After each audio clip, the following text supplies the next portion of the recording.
could you just say a few words about why you're here?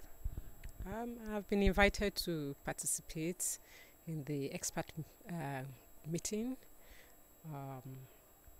for the framework, global risk assessment framework. Yes, so as to identify what needs to be done, in terms of moving forward risk assessment globally.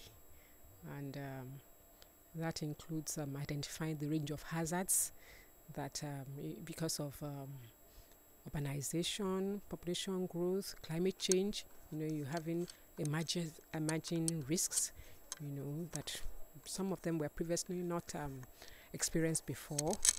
We want to know what is happening, and then also to come up with a suite of metrics, for risk assessment. Yes, that's why I'm here. And what would be your expected outcome for the meeting?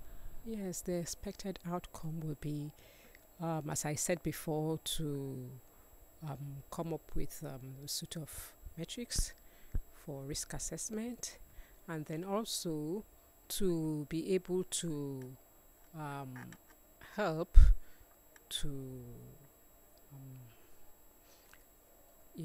the linkage between the Sendai framework, Sustainable Development Goals, and the Paris Agreement, to be able to come up with tangible ways of achieving these goals. Yeah. Risk assessment is very important for Africa because the impacts of risks, urban risks, everyday risks and hazards, is growing, and it's really important that we have knowledge, about the indicators, the risks, so as to, work towards effective disaster risk reduction.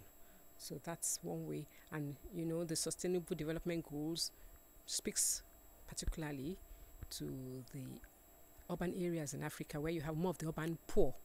And we need to, by knowing, through knowledge of the risks, the governments and the local governments and people who have to do with risk reduction, we have information to address these issues.